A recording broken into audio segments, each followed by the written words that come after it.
ఈశ్వర్య మీనన్ గారు ఇప్పుడు కొత్తగా యాక్ట్ చేస్తున్న మూవీ నాగబంధం. అయితే ఈశ్వర్య మీనన్ గారు ఈ నాగబంధం మూవీకి ముందు లాస్ట్ యాక్ట్ చేసిన మూవీ బజే వాయువేగం. అయితే బజే వాయువేగం మూవీ రిలీజ్ అయ్యి 1 ఇయర్ అయిపోయింది. అయితే బజే వాయువేగం మూవీతో ఈశ్వర్య మీనన్ గారికి ఒక మంచి హిట్ వచ్చింది. అయితే ఈశ్వర్య మీనన్ గారు బజే వాయువేగం మూవీ రిలీజ్ తర్వాత 1 ఇయర్ టైం గ్యాప్ తీసుకొని ఇప్పుడు మళ్ళీ ఈ నాగబంధం మూవీలో యాక్ట్ చేస్తున్నారు ఈశ్వర్య మీనన్ గారు.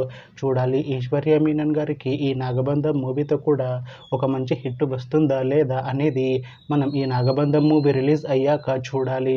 అయితే నాగబంధం మూవీ టీం ఈ మధ్య ఒక చిన్న టీజర్ని విడుదల చేసింది. అయితే దానికి మంచి రెస్పాన్స్ వచ్చింది. అయితే ప్రస్తుతం నాగబంధం మూవీ టీం షూటింగ్లో బిజీగా ఉన్నారు.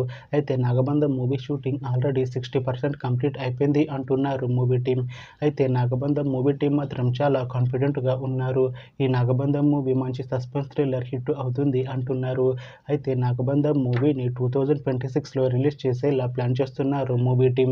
చూడాలి నాగబంధం మూవీ రిలీజ్ అయ్యాక మంచి హిట్ అవుతుందా లేదా అనేది మనం ఈ నాగబంధం మూవీ రిలీజ్ అయ్యాక చూడాలి.